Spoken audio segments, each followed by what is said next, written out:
Anyway guys, it's time for our second best of 3 today. It's going to be TT1 versus NightEnd. Super big game for TT1, Wait, Ben. This is a replay? It is actually, because they played very, very recently. They didn't play... They literally played 30 or 40 minutes ago. I'm not sure why. Maybe NightEnd was in a rush. I thought it was going to be live. Yeah, this game was supposed to be live, but no, they played very, very recently. I just saw the replays pop up, so super, super fresh games, man. And predictions. It's time for predictions. Predictions. This is tough. NightEnd's been playing really well in Korea, though.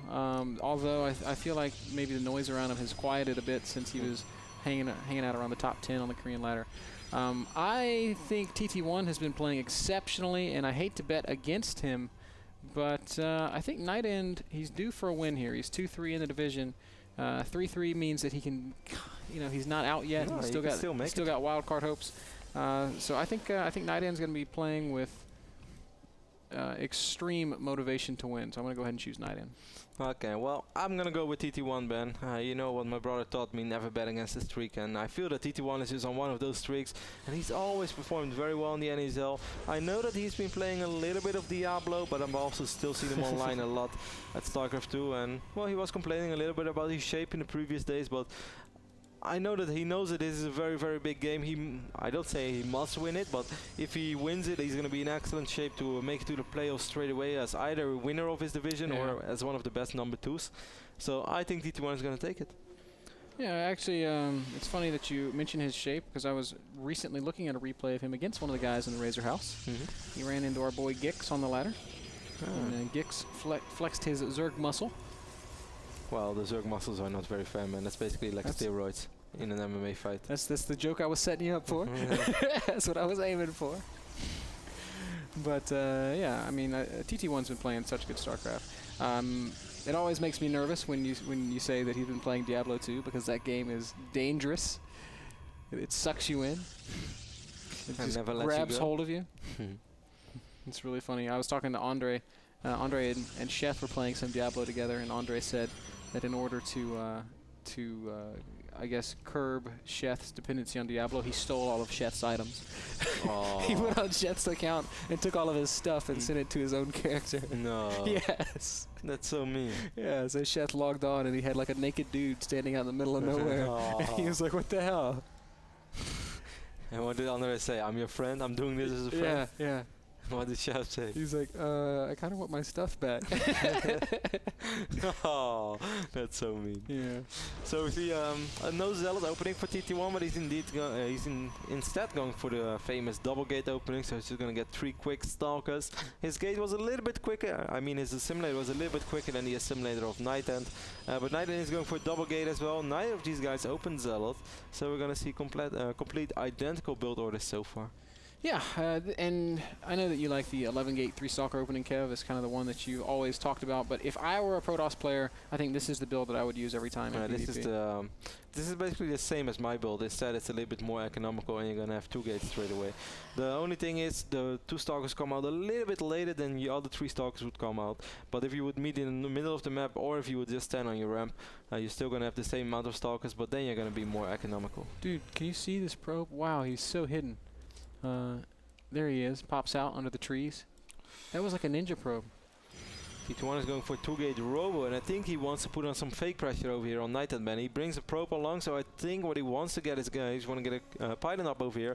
NightEnd's going to have to be careful with those first 2 stalkers, man. You know how I always say in PvP, every shot matters. Oh, it absolutely does, and TT1 gets the best of that initial exchange. NightEnd forced to fall back to the top of his ramp. Position for NightEnd. Oh! This could get ugly already for the Romanian Protoss player. Probe does go down, but TT1 he's going to be fine. He's going to chase this other stalker.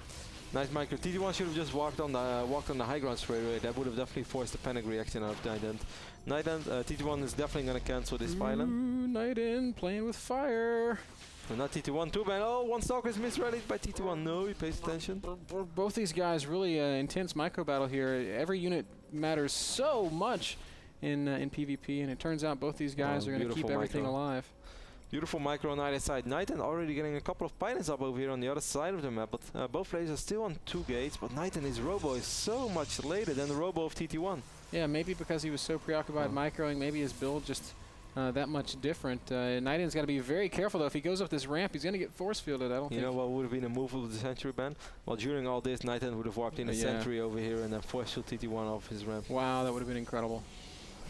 I would have gone crazy. I think I would have. I think I would have too. Wow. Just let him come up, TT1. Yeah, that was a little bit. I think TT1 is afraid that he already has blink. I think that's why he did that, because if he would blink on top of this, it would be very scary. Because there's not a single Zealot over here for TT1. I really think that TT1 is under the impression that NightEnd has blink already. And that would, of course, be probably going to wipe in a Zealot real soon. Impression. Man, NightEnd is really playing with fire. If he gets force fielded, he's going to just be obliterated by the Immortal there. I don't really think that NightEnd actually wants to get up over here. We see TT1 right now wiping in 2 Zealots as well, which is very, very good in case you play against a guy who goes 4-gate Blink Stalker or just 3-gate Blink Stalker and blinks up your ramp. Oh, and there's the force field that we were talking about. 2 Stalkers for free. But I have no idea why NightEnd is even doing this. Yeah, I'm wondering the same thing. He's being very stubborn. This is so dumb. Because there wasn't Immortal over here. He saw all the sentries, he saw all the stalkers. There's absolutely nothing he's gonna achieve with picking up this ramp. He's not gonna see anything he didn't know yet. He's gonna end up losing stalkers, and I just don't see a possible solution where he's ever gonna get anything out of this. There's no reason for him to even be sticking around at this point, because well, at least he's paying attention. As soon as TT1 moves, NightEnd gets out of there. We'll lose this pylon, but other than the stalkers that he also donated, he's going to be all right. But this is a very good start so far for TT1. Oh, Zealots in the main base, Kev. Yeah, I showed them all along. Oh, I didn't even notice that. No worries, a couple of force fields did go down by NightEnd, and he lost a little bit of mining time. Both players are going to get a Robotics bay. NightEnd is going to get his Robo bay a little bit quicker, but he already lost, ended up losing a pylon. Well, actually, TT1 is going to end up losing a pylon too now, but still, losing those stalkers early on definitely did not help. And I just like this army way more with these 3 Immortals. I know back in the old days, Immortals were not that important. It was all about the Colossus numbers. Well, Ben, in my days, well, not NightEnd, he's going to get Warp Prism. I like that, though. I think that's smart. But I think TT1 is going to try to do the exact same thing, because TT1 already has 4 Immortals. What is he going to do with 4 Immortals? I love Immortals, Ben, but 4 is a lot from one base. It is a ton. I don't know. Is he going to get a Colossus, or is he going to get Warp Prism too? To me, this feels a little bit like the old whoever expands first loses mind game. NightEnd is going to be the guy that expands first. Yeah, but NightEnd is going to get the Warp Prism. I like the Warp Prism a lot. I think that was a good way to get back into this game, because if he would have played an exact Mirror, then TT1 would have had the better army with a higher amount of Immortals. Observer going to make its way into the main base of NightEnd, and will TT1 spot this Warp Prism? That was a very short life for that Pylon. Pylon was warped in and died immediately. TT1 is not going to see the Warp Prism, but he may piece it together. Does spot the expansion. I actually think that TT1 is going to play... I actually think that TT1 right now figures that he's playing against Colossus. NightEnd is going to follow it up straight away with Colossus and Thermalance, but on this moment already, TT1 is going to move out. So if I were NightEnd, I would cancel this Nexus ban and just sit on my ramp. But that won't work, because there's a Colossus. TT1's got a Colossus. Yeah, but then you still can make a beautiful concave. It's true. It's definitely going to be very difficult for NightEnd, actually impossible even for NightEnd to hold this natural. Oh, NightEnd, why would you even consider fighting down here? He is going to kill that probe, but he needs to just back up. Warp Prism making its way into the main base at the same time.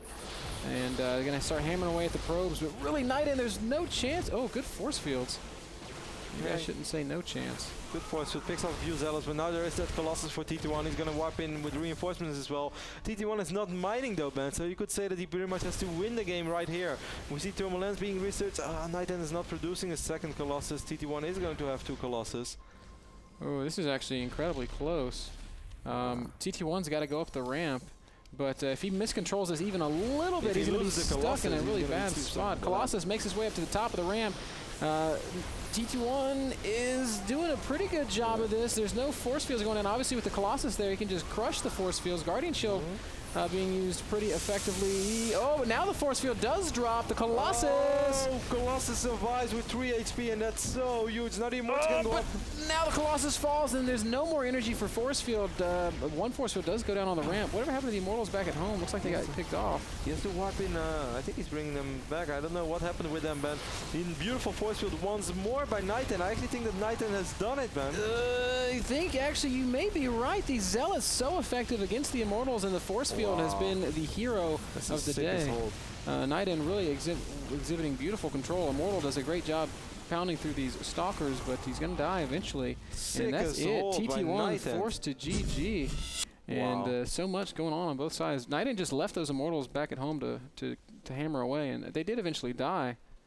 But yeah, like TT1 used that second Colossus that he made to actually defend and wipe in new Zealots, but by then he already took so much damage that I would have much rather just seen him rally over that second Colossus and just go for it. Yeah. I think he did a pretty good job with breaking the fossils for a long time and keeping his Colossus alive, but what also happened was that his Stalkers were way too much in the front, and the Stalkers took a ton of damage by the splash damage from that Colossus from NightEnd, and also those Zealots being right on top of those Stalkers. That was a crazy hold by NightEnd. That's one of the hardest things to micro, though. You're trying to cram so much stuff through that very narrow ramp, and I mean, almost impossible to get it just right, using the Colossus to break the force fields. NightEnd did a really good job of force fielding at the right moments, because if he'd done it when the Colossus was standing right there, it would have never worked. He waited till it was out of position. And then that final force field, when he killed it straight away, like those Immortals, like 2 or 3 Immortals actually did make their way over to NightEnd's base, but 1 Immortal and 2 Stalkers were still trapped on that ramp. Beautiful play by NightEnd. That was a really crazy hold. I did not actually think he was going to be able to I thought he was dead too, but the combination of the Immortal drop and the great control back at home was enough. NightEnd takes game number 1. That was brought to you by GameMinder, the smartphone app that lets you set reminders for video game releases and North American Star League broadcast. We're going to play a short commercial and then game 2 when we get back.